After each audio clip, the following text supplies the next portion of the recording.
Film dimulai dengan memperlihatkan seorang anak lelaki yang bernama Jung Jun Kyung. Ia merupakan anak jenius yang ahli dalam bidang matematika. Saat ini Jung Kyung pergi ke sekolahnya untuk mengambil nilai rapor dengan ditemani oleh sang kakak yang bernama Jung Bo Kyung. Sepulangnya dari sekolah, Jung Bo Kyung memamerkan prestasi adik tercintanya yang berhasil mendapat juara 1 matematika kepada penumpang kereta dan para tetangganya. Untuk melanjutkan perjalanan, mereka harus turun dari kereta dan berjalan kaki hingga menuju sebuah terowongan. Karena tidak adanya stasiun yang berada di tempat mereka, sehingga kereta tidak bisa berhenti di sana. Sesaat setelah keluar dari terowongan, terdengar suara kereta yang hendak melewati rel yang sedang mereka lalui. Sontak mereka dan para pejalan kaki lainnya segera berlari dan menepi ke tepian rel. 6 tahun berlalu, Jung Kyung telah beranjak dewasa dan kini ia sudah SMA. Terlihat Jung Kyung berada di kamarnya sedang menulis sebuah surat yang ditujukan kepada presiden. Ini merupakan surat ke-54 yang ia tulis untuk mengutarakan isi hatinya kepada sang presiden. Ternyata surat tersebut berisi permintaan Jung Kyung kepada presiden dan pemerintah untuk dapat membangun sebuah stasiun di desa tempat tinggalnya. Pagi-pagi buta, Jung Kyung telah rapi untuk berangkat ke sekolah. Karena ini hari pertama ia masuk sekolah, sementara itu Jung Bo Kyung mengantar sang adik kesayangannya ke sekolah dengan melewati 3 terowongan dan 3 jembatan agar mereka bisa sampai ke stasiun terdekat. Sesampainya di stasiun, mereka menaiki kereta yang ternyata dikendarai oleh ayahnya sendiri, yang bernama Jung Dae-yun. Karena tuntutan pekerjaan, dia tidak pernah pulang ke rumah. Dia pun memberikan ucapan selamat kepada Jung Kyung telah berhasil masuk ke sekolah menengah atas. Sesampainya di stasiun tujuan, Jung Kyung masih harus mengendarai sepeda dan membonceng Jung Bo Kyung. Mereka membutuhkan waktu hampir 2 jam untuk dapat sampai ke sekolah.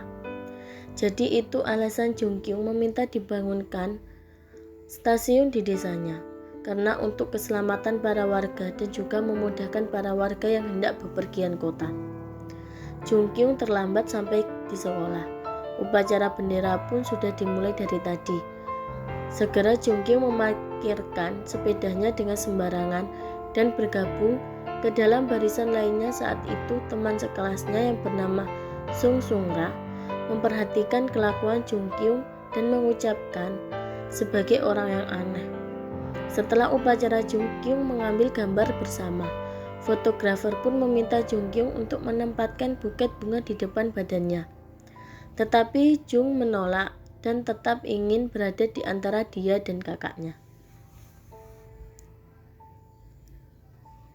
Terlihat kepala cabang kereta api bersama Tae-yun dan penduduk kampung lainnya yang sedang membahas kemungkinan dibangunnya stasiun di desa tersebut. Namun si kepala cabang meragukan proyek pembangunan tersebut karena bisa-bisanya dia diberhentikan kerja karena minimnya penumpang yang menggunakan stasiun tersebut.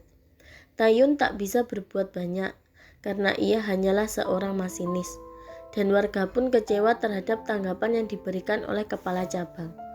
Di samping itu, kepala cabang mengatakan bahwa ia akan mengusahakan pembangunan stasiun di desa tersebut, asalkan warga mau untuk meramaikan kembali stasiun terlebih dahulu. Penduduk pun bergantian pergi ke kota hanya untuk meramaikan stasiun. Jung Kyung lagi-lagi terlambat datang ke sekolah. Padahal hari itu adalah hari ujian. Menyadari keterlambatannya, Jung Kyung segera mengerjakan soal-soal ujian dengan teliti.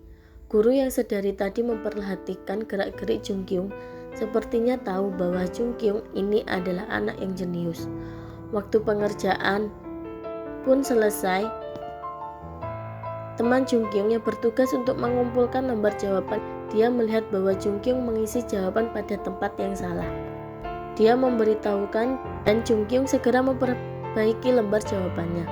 Dia pun bercerita kepada temannya bahwa Jung Kyung adalah cowok yang jenius. Dia menceritakan semua hal dilakukan Jung Kyung yang tidak orang lain lakukan. Semenjak hari itu, Songra terus mengikuti Jung Kyung karena ia ingin mengenal Jung Kyung lebih dekat. Sepulangnya dari sekolah, Songra melihat Jung Kyung memasukkan surat ke dalam pos surat. Ia mengira Jung Kyung telah punya pacar dan sedang mengirimkan surat ke pacarnya. Songra yang penasaran pun dengan sembrono membuka tas Jung Kyung dan membaca surat yang ada di dalam tas tersebut. Akhirnya dia tahu yang ternyata merupakan surat untuk presiden. Jung Kyung yang baru datang dan melihat Songra membaca surat itu pun langsung merebut surat itu.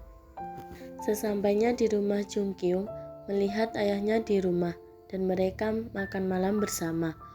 Paginya, Jung Kyung yang menaiki sepeda bertemu dengan Songra. Dan Songra meminta maaf karena telah lancang membuka tas Jung Kyung dan membaca suratnya. Karena merasa bersalah, Songra menawarkan kepada Jung Kyung untuk mengajarinya menulis surat menggunakan bahasa yang sopan, baik dan sesuai pedoman surat, agar suratnya diterima presiden. Songra paham tata cara menulis surat yang resmi, karena ayahnya adalah anggota dewan di kota itu. Jung Kyung menerima tawaran Songra untuk membantunya menulis surat yang benar. Mulai dari sini mereka terlihat semakin dekat. Bahkan mereka sering menghabiskan waktu bersama seperti bermain dan jalan-jalan bersama. Surat yang mereka susun akhirnya jadi dan telah dikirim kepada presiden. Setelah mengirim, Songra mengajak Jung Kyung untuk jalan-jalan. Tetapi Jung Kyung menolaknya karena ia harus pulang untuk memastikan bahwa penduduk kampungnya bisa selamat melewati terowongan dan jembatan rel kereta api. Songra memberi ide kepada Jung Kyung bahwa ia bisa membuat sinyal sebagai penanda jika ada kereta api yang melintas supaya memudahkan para warga kampung dan tidak bergantung kepada pengawasan. Jung Kyung berhasil membuat sinyal penanda kereta api untuk penduduk kampungnya agar terhindar dari kecelakaan kereta api. Sinyal penanda yang dibuat Jung Kyung memanfaatkan getaran yang ada pada rel. Jika nanti ada kereta api yang hendak melintas dan terjadi getaran pada rel, maka secara otomatis alat sinyal penanda akan aktif. Jung Kyung mulai memperkenalkan alat ciptaannya dan menjelaskan kinerja alat tersebut kepada para penduduk kampung.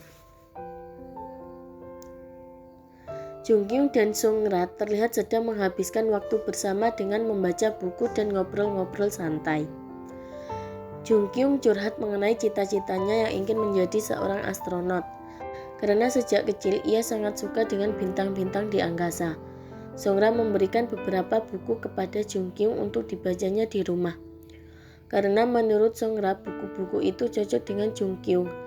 Saat di rumah, Jung Kyung terlihat sedang membaca beberapa buku yang diberikan Songra. Ia dikejutkan dengan Bo Kyung yang langsung berusaha merebut buku yang sedang dibacanya. Setelah melihat judul buku tersebut, Bo Kyung menyadari bahwa ternyata kini sang adik telah dewasa dan menyukai seorang gadis. Jung Kyung dan Songra berjalan bersama.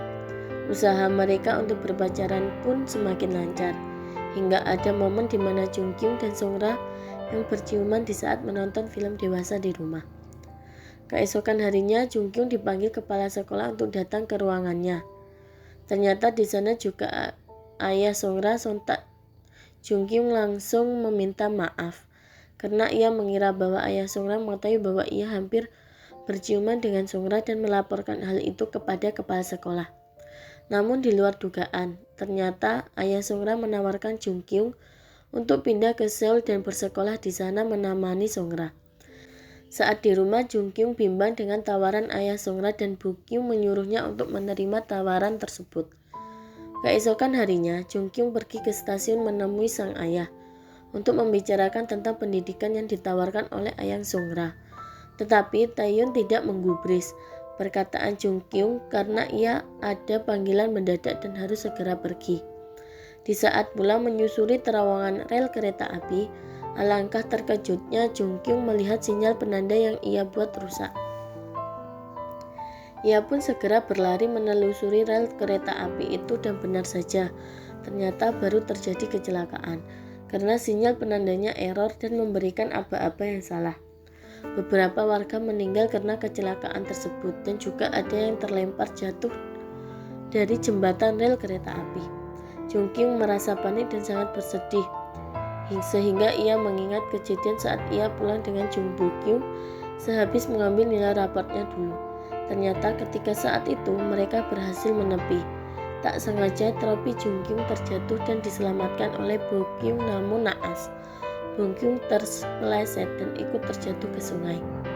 Karena kejadian itu, Bo Kyung dinyatakan hilang dan tidak ditemukan sampai saat ini. Jadi yang berbicara dan menemani Jung Kyung dewasa di adegan-adegan awal tadi itu adalah jiwa Jung Bo Kyung yang berada di dalam halusinasi Jung Kyung.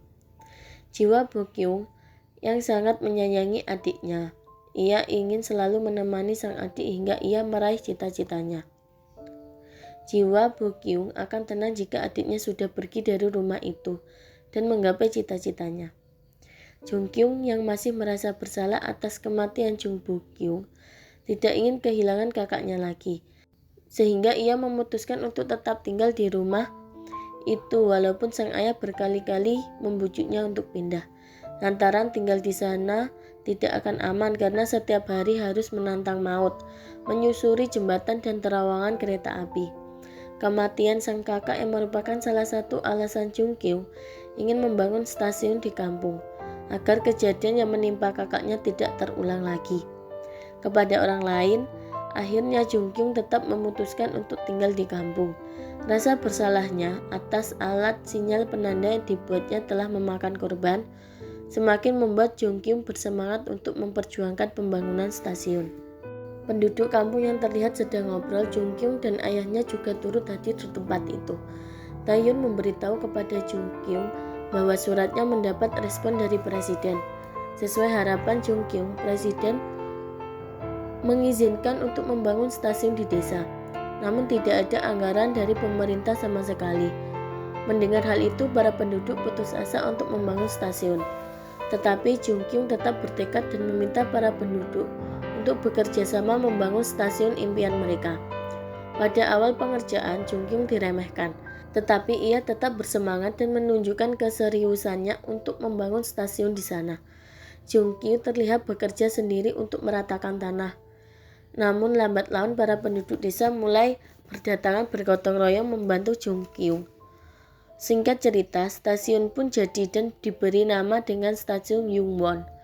Jung Kyung yang mendapatkan kesempatan untuk diwawancarai oleh media lokal menceritakan prosesnya dan pengalamannya membangun stasiun Yungwon. Ketika kembali ke sekolah, ia diberi kartu ujian oleh salah satu gurunya yang mengerti tentang kejeniusan Jung Kyung. Tibalah pada hari peresmian stasiun Yungwon, para penduduk telah bersiap untuk menunggu kereta perdana yang berhenti di stasiun mereka.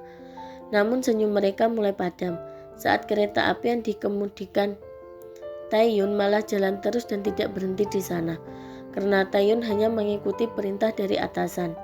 Sementara di sisi lain, Jung Kyung merasa kecewa stasiunnya gagal beroperasi. Dia yang merasa kesal mencoba untuk beradu argumen bersama jiwa Jung Bo Kyung di kantor kereta api. Taehyun merasa marah karena tidak terima berita tentang anaknya disebarluaskan di media. Dan dari berita itu Taehyun mengetahui alasan Jung Kyung membangun stasiun adalah untuk membuat ayahnya bangga dan tidak meninggalkannya lagi. Karena selama ini Jung Kyung dianggap pembawa sial dan menjadi dalang dari kematian ibu dan kakaknya. Sementara itu, guru Jung Kyung datang menemui Taehyun untuk memberitahu bahwa putranya besok pagi akan berangkat ke Seoul karena ujian beasiswanya akan dilaksanakan di sana. Kini Taehyun yang menyadari tentang kesalahannya selama ini mencoba untuk membahagiakan putra kesayangannya. Malam itu ketika bertugas, Taehyun sengaja memberhentikan keretanya di stasiun Yongwon selama 10 menit hanya untuk menjemput Jung Kyung yang akan mengikuti beasiswa di Amerika. Awalnya Jung Kyung sudah putus asa, tetapi ia kembali semangat setelah melihat ayahnya rela menjemputnya dan melanggar aturan yang tidak boleh memberhentikan kereta di stasiun Yongwon. Selain itu, Jung Kyung juga mendapat semangat yang penuh dari jiwa Jung Bo Kyung, dan akhirnya Jung Kyung bersama ayahnya melesat menuju ke stasiun pemberangkatannya. Sampai di stasiun tujuan, sang guru sudah menunggunya dan bermaksud akan mengantarkan Jung Kyung menggunakan mobil. Namun Taehyun meminta agar ia sendiri yang mengemudikan mobilnya.